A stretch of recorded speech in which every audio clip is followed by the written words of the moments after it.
the other things you want to do to put color into your voice. There are certain places you want to speed up. For example, can you see any place in here where you would put words together, where you would speed things up? According to U.S. Apple Association. Excuse me? According to U.S. Apple Association. Okay, according to the U.S. Apple Association, that's a phrase, you want those all to be said, those words said together.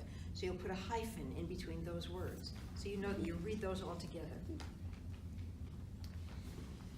And the opposite, if you want to slow down to make something, either for really making it very clear, because this is important, you want to slow it down.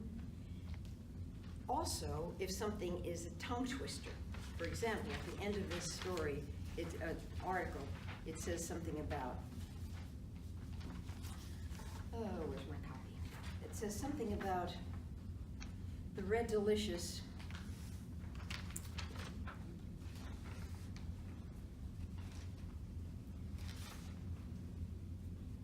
Oh, long-standing miscarriage of gastronomic justice.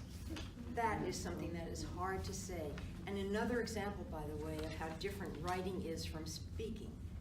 That's why you have to say it loud. After you've written it out, you don't just say that, oh, that's it, I've done it. That's not it. Because unless you say it, you're not going to realize what it sounds like when it's read. You would never say that, what is in this phrase. Something about gastronomic justice. Oh, I like that. You like You that? wouldn't say that? Long-standing gastronomic justice? If you say it, I think you would want to slow down in between all of those words. So you put stop sign, red dot in between there, so you know, and when you're looking at this, slow it down, otherwise you're going to triple over your tongue.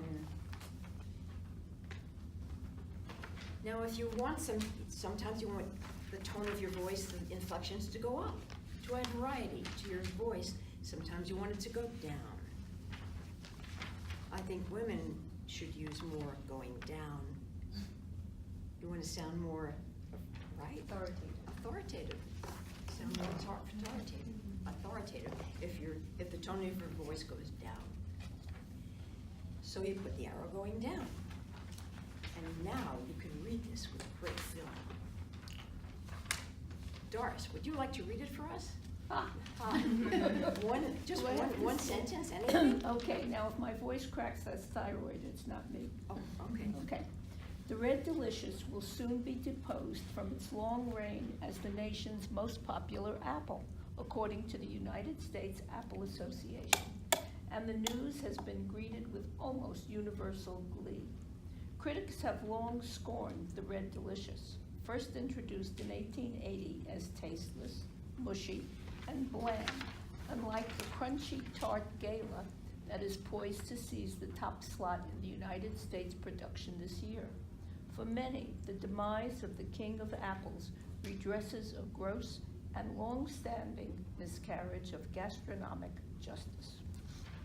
You didn't flip over those. My tongue would have, I couldn't say that. Sure you could, you just Well, did. I just did. Not as well as you did. Did anyone phrase it differently? I'm sure everybody did. Excuse me? I said, I'm sure everybody did. Yeah, as I was saying before you came in, there's no right answer. Everyone phrases it the way they see it, and there's nothing wrong about any way you do it. As long as you have this for yourself, so that you know how you want it to sound. Every time you practice it, you're going to know how the words should fall into place, and how you're going to use Can the you go inflection. over the rules again about the saying them together, the bunching sure. them together, the slowing it down, the pitching it high and low? You mean the symbols? Yes. Okay.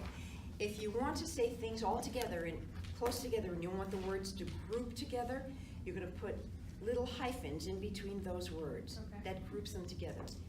If you want to slow down, if for emphasis or because something is hard to say if you say it all in a group of words together, you want to put round circles in between those words, a stop sign. When you see those round circles, that means slow down.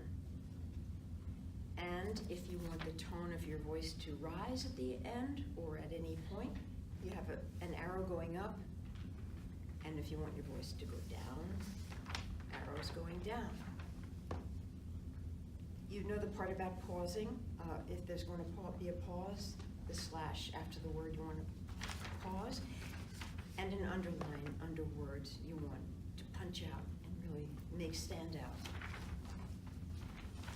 So if you have this script and you have all the tones of your voice written into it and the way you're going to say it, you use this as a wonderful tool to practice your speech. Now you have it all ready. Now what are you going to say in this speech? How do you start? What do you put in it? You know the old saying with teachers? There are 3 T's.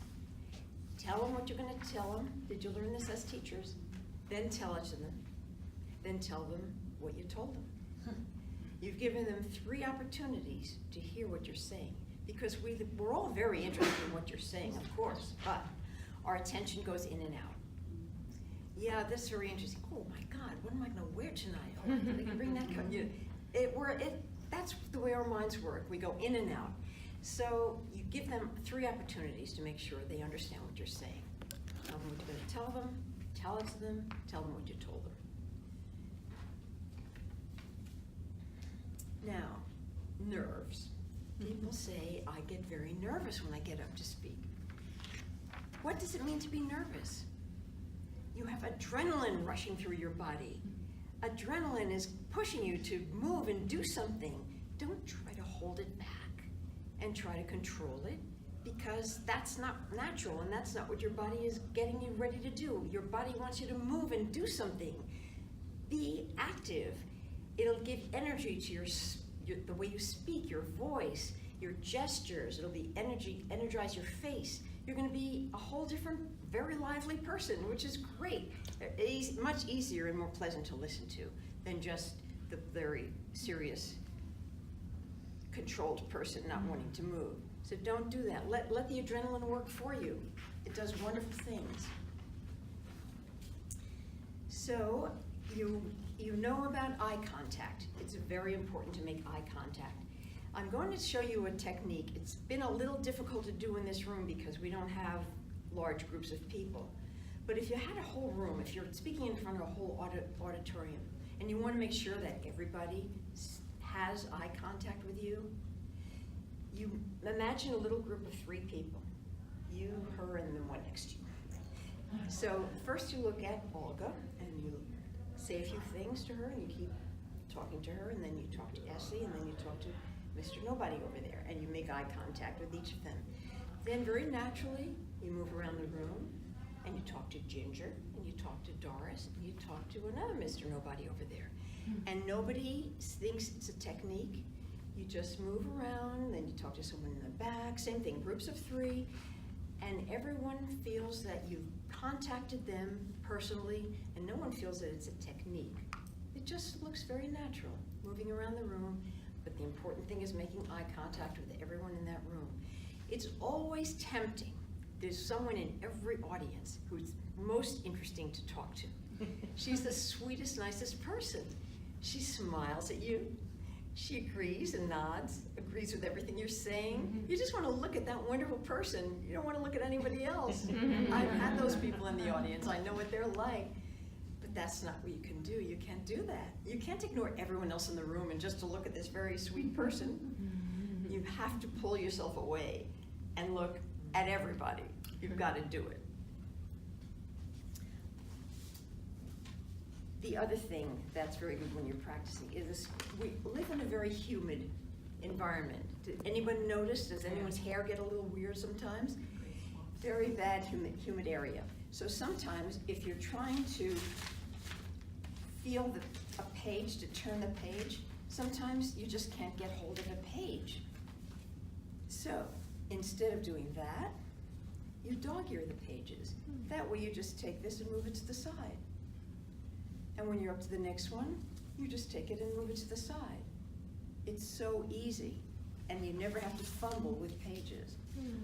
Always number your pages. Don't ever take that for granted. If you drop them, if they fall, if you lose your place, you always have the numbers, so you don't have to fumble trying to find the right page. So numbers on top of every page, dog ear, you've got all your symbols telling you how to practice. You're gonna be great. So, who would like to try?